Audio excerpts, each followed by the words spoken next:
Hey, my name is Cordell, aka Hot Cocoa, and today I'm going to show you how to make your own kick drum. But even more than that, I'm going to show you how to make your own creative decisions, because that's way more important than any sample. So let's dive into it.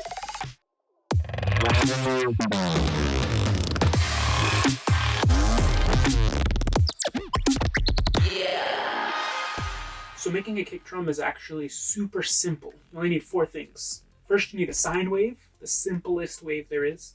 Second, you need an amp envelope just to shape the wave itself. Third, you need a pitch envelope, which gives it that transient, that hit at the top of the kick.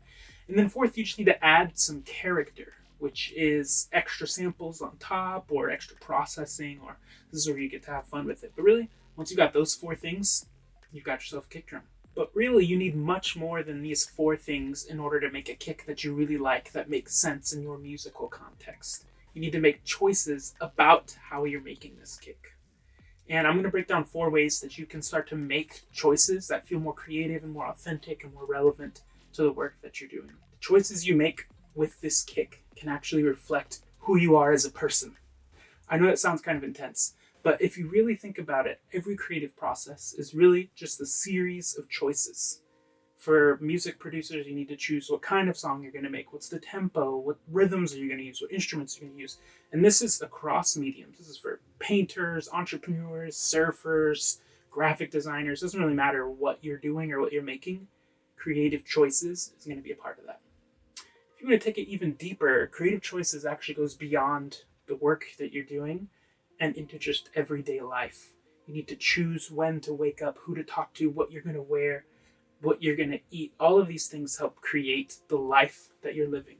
And so understanding the creative choices you make while creating a kick drum can actually help you understand the creative choices you're making across your life. So pay attention. Let's dive into making a kick, but also let's dive in to creating a life that we love. All right, so I got Ableton loaded up here. I've got a track with an operator on it. Operator is a really simple synthesizer that comes with Ableton, but everything we're going to talk about today can be done in any synthesizer on any DAW.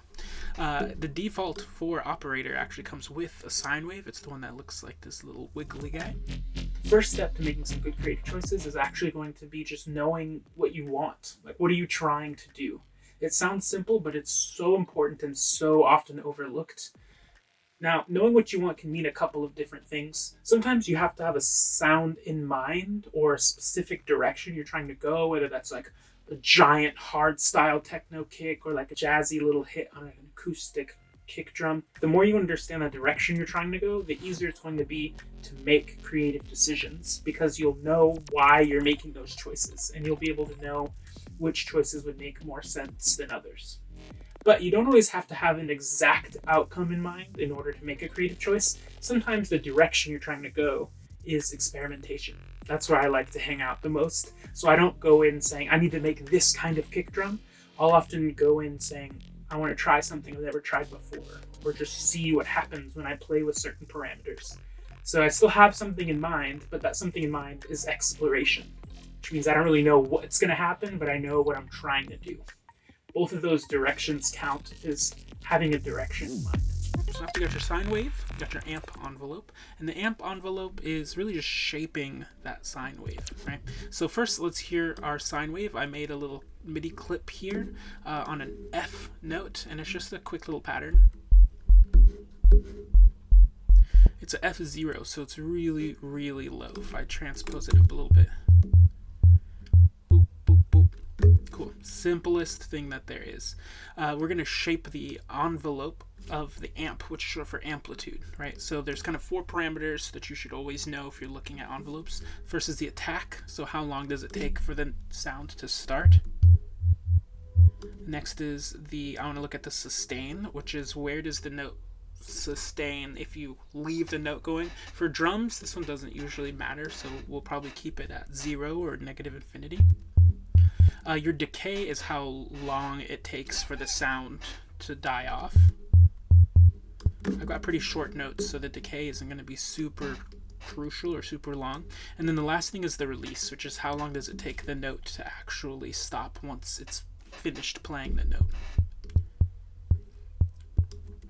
each one of these are just choices that you need to make about the kick drum itself. The second thing you can do is check in with the choices that you're making. And what I mean by check in is just see how they feel for you, right? Before you make a choice, while you're making a choice, right after the choice. What happens when you do that? Checking in with that. And there's 3 different ways you can do that. The first one is a physical check-in. This one's especially good for the kick. For example, you're looking at the body. How does the body of this kick make you feel in your stomach? Does it feel in your ears? Obviously, does it make you want to groove? Does it make you want to turn it down? Like, check in physiologically. How are these creative choices affecting your body? The second way you can check in is to look at your mental thoughts.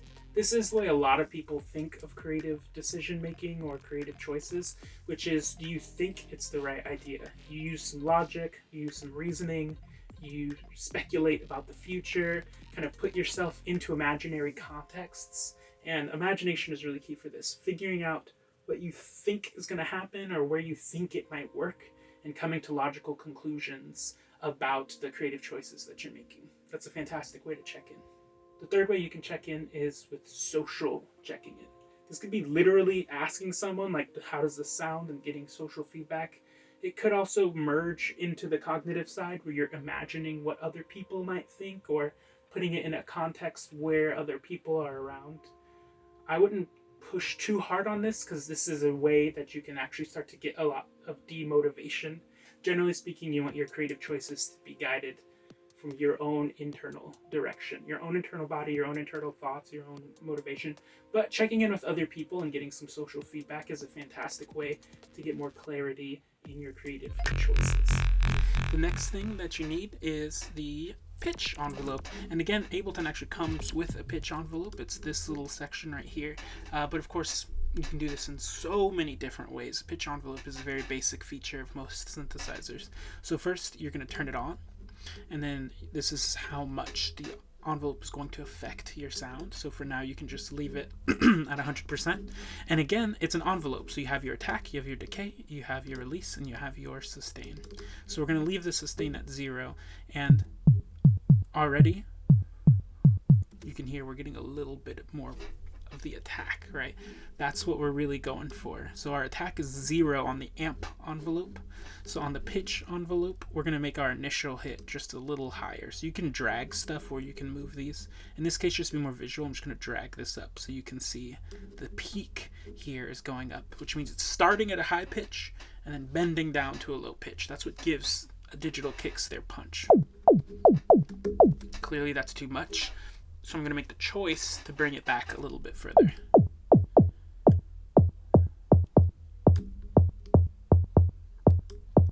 Oh yeah, and I brought it up 12 semitones so we can hear it more easily, but let's bring it back down. That's already starting to sound like a kick to me. I'm going to make the decay and the release a little longer. Boom. The third thing you want to do is decide whether you're satisficing or maximizing. Satisficing is a real word. I'm not just mispronouncing it. Satisficing is when you're making creative choices, but you're making them in a way where you feel this is good enough. It's like aiming for B plus choice making rather than perfect precision A plus choice making. It's called satisficing because you're satisfied with what you get. It'll do. This is good enough. That approach is very different than what we call maximizing. Maximizing is when you're aiming for perfection or as close as you can get to perfection, where you're trying to make the best choices, you're doing all the background research, you're really deliberating on every single detail, and you're making sure that it is maximized to the best. Maximizing and satisficing both have their role to play, and so deciding which one of these you're doing can actually really change your decision-making process. Because if you're just making a kick drum, for example, maybe you don't need the perfect kick drum right now. You just need one to start a groove or to get a song going, right? If you're mastering a track, perhaps, and you're ready to release this on streaming sites, you have a huge show coming up, then maybe maximizing might make the most sense for you. And you're dialing in the kick for the biggest performance of your life or something like that, then maximizing might make a little bit more sense. But by and large, satisficing is almost always the most helpful direction, especially for your own well-being and emotional health and such. And Satisficing is really great at making sure that you get projects going and you don't get bogged down in analysis paralysis. So like I said, first you need a sine wave, then you need an amp envelope, then you need a pitch envelope, and finally it's just going to come your character building. So processing and layering it with other stuff. So for example, in Ableton, it actually comes with a drum bus, which is made for processing drums, which is fantastic. It's got a few options here, like drive. So you can push how much it's going. You can add some crunch. That's kind of character like we were talking about. You can dampen it if you want to, if you don't want any high end going on in there. But most important for us is this transient shaper. Transient is the technical term for that first hit, that knock, right? So you can make that knock that we made from the pitch envelope way bigger or way smaller. Let me show you. Oh, or it can be really tiny.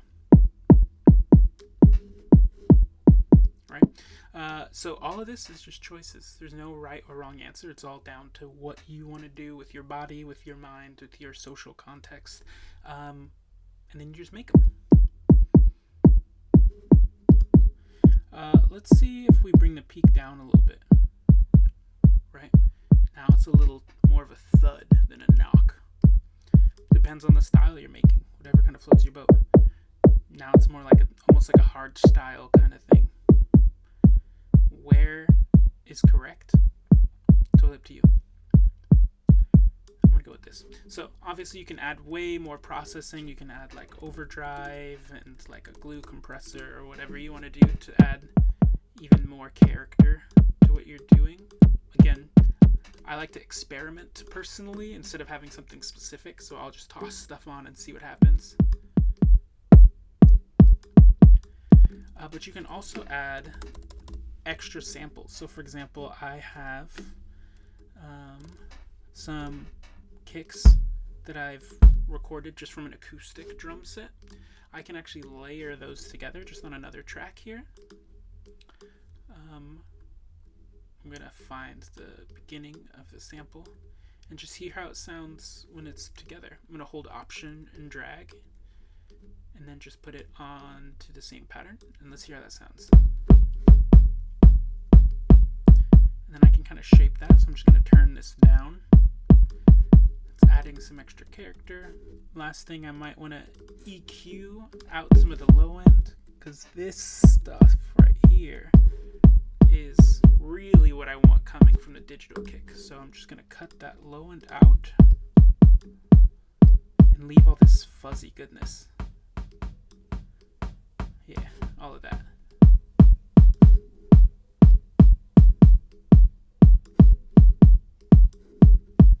And now it's starting to sound like something I might use in a track, perhaps. Again, kind of depends, but I just wanted to show you how simple it can be. Sine wave, amp envelope, pitch envelope, and some character. That's it. Bada bing, bada boom. The fourth tip I got for you on making creative choices is to just accept the choices that you've made. Nothing is going to be perfect, even if you're maximizing, and you're not going to be able to know exactly the consequences and outcomes of every creative choice. And on top of that, nothing is permanent, right? None of these choices that you're making will permanently define you or your work or who you are, or how the world works. Everything is in constant flux. So keeping that in mind can make it easier to simply make a choice and move on, because there's so many more choices to make. Everything you're doing can be a creative choice if you're making choices that affect who you are and how your life plays out. If you're creating a life that you want to live, then that creative process unfolds in the choices that you make from day to day. So make those choices in a way that makes your life better and makes your kick drums better. If that was helpful, don't forget to hit the like button, hit the subscribe button, leave a comment. If you loved nerding out about this kind of stuff, I actually wrote a whole article about creative choices and creative decision making, which goes into a lot more depth. You can check out the link in the description. And I also have a ton of other creativity coaching resources at upwardacts.com, like a podcast and email courses and tons of other articles and concept maps, and I just love this stuff. And if you like these kicks that I made and want some more of these kinds of kicks, I actually make a bunch of sample packs of kicks, digital kicks, live drum grooves, acoustic kits, crazy bass, distorted, textural, all that fun stuff. Links to the sample packs in the description below. See you in the next one.